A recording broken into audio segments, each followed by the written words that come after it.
नमस्कार, आदाब, जय भीम, सत श्री अकाल। लोकमंच वक्ता लाइव से मैं हूं सैयद मुजीब। आज मैं अपने सम्मानित दर्शकों को हिंगना के भोसलेवाड़ी स्थित उत्तरा सभागृह में लेकर चलता हूं, जहां पर अभी अभी श्री स्वामी समर्थ नागरिक सहकारी पद संस्था की 7वीं आम सभा मुकम्मल हुई है। आज मेरे सामने हैं संस्था के अध्यक्ष डॉक्टर अजय पादरी जी और उनकी टीम। तो मैं उनसे जानना चाहूँगा कि आखिर पिछले 2 सालों से कोरोना महामारी के चलते जो आम सभा प्रत्यक्ष रूप से नहीं हो सकी, आज वो वास्तविक रूप से हुई है, तो उसमें आपको कैसा लग रहा है? तो पारदी साहब, सर्वप्रथम आपका लोकमंच तलाई में स्वागत है। मैं आपसे ये पूछना चाहूँगा डायरेक्ट कि पिछले 2 वर्षों से कोरोना काल के चलते अक्सर सभी संस्थाओं की आम सभा ऑनलाइन होती रही है, आज ये वास्तविक रूप से हुई, आपको कैसा लगा? धन्यवाद सर जी। मैं लोकमंच वक्ता का मनपूर्वक आभार मानता हूँ और कुछ शब्द मराठी में बोलना चाहतो.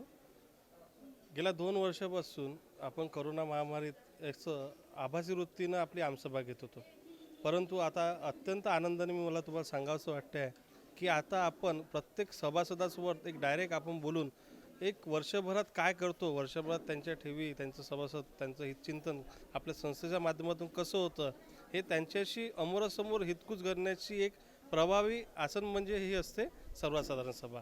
आणि श्री स्वामी समर्थ नागरिक सहकारी पतसंस्था याची ही 7वी वार्षिक सर्वसाधारण सभा आहे. निरंतर 7 वर्ष लोकांची सेवा करत असताना, आपण लोकांचं जीवनमान उंचावत असताना निरंतर आपली संस्था कशी प्रगती करत आहे आणि आपल्या ती आकडेवारी मांडण्याची संधी मला ह्या ठिकाणी मिळाली आहे. आणि मला तुम्हाला सांगण्यात खूप अत्यंत आनंद होत आहे की यंदा आपल्या संस्थेला अ वर्ग ऑडिट प्राप्त झालेला आहे. संस्थेने आपले मागच्या वर्षी 2 वर्षाचा तोटा भरून यंदा संस्था आपली 43,980 रुपये फायद्यात आलेली आहे. सोबतच आपण 9,70,000चा जो निधी आहे तो राखीव ठेवलेला आहे. मला सर्व इथे उपस्थित सर्व सभासदांचं, ठेवीदारांचं, खातेदारांचं, कर्जदारांचं आणि तुमच्यासारख्या हितसंघाचं खूप मनापासून आभार मानावंसं वाटते आणि अत्यंत उत्साहात ही सभा पार पडली, त्यामुळे मी सर्वांचं मनापासून धन्यवाद मानतो. आणि जे नियामक मंडळ आणि सहकार कायद्यानुसार आपली पतसंस्था ही चालत राहावी आणि हा वटवृक्ष असा डोलायमान व्हावा अशी मी ईश्वरचरणी प्रार्थना करतो आणि माझे 2 शब्द सांगतो. हयात लेके चलो, कायनात लेके चलो, चलो तो सारे ज़माने को साथ लेके चलो। मैं पारदी साहब आपसे एक सीधा सवाल कर रहा हूँ कि आप पेशेवर एक डॉक्टर है, एक चिकित्सक है, बावजूद इसके कि समाज के दबे कुचले वर्ग को, उनकी आर्थिक स्थिति को अपलिफ्ट कराने का आपका जज्बा कहाँ से निर्माण हुआ? मनोज जी, हमारे गुरु जी थे. वैसे तो मैं संघ संस्कारों में पला बड़ा.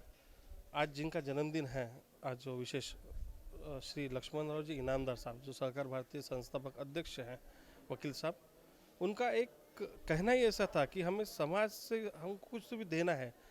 जब हमको समाज को देना है तो उसको आप आरोग्य के विषय में वैद्यकीय सेवा से करिए, पर आर्थिक विवंचनों से जब तक वो बाहर नहीं निकलता तो हम दुर्बल घटकों का विकास नहीं कर पाएंगे. और उनके ही कथनों पे हम चलते हुए मुझे ऐसे लगा कि सहकार क्षेत्र ऐसा क्षेत्र है कि लोगों ने दिया हुआ पैसा योग्य जगह अगर गुंतवणूक करते हैं तो हम कम से कम हम जो यहाँ रहते हैं वो कस्बे का, तालुका का, वो शहर का हम विकास उस जगह कर सकते हैं. और गुरुजी के, वकील साहब के कथनों में हम आगे बढ़ते रहेंगे. और मेरे समान ही ऐसे बहुत काफ़ी लोग हैं जो सहकार के क्षेत्र में आगे बढ़कर लोगों का अलग अलग तरीक़ों से उत्थान करते जाएंगे. अच्छा, ये बताइए आप कि अक्सर सहकारी पद संस्थाएं जो डिमोलाइज हो जाती है, डूब जाती है, इसके पीछे का कारण क्या है? इससे क्या? देखो सर, मैं पहले ही अपने इसमें बोल चुका हूँ कि व्यक्तिगत संस्थाएं नहीं रहती, व्यक्तिगत इंसान होता है.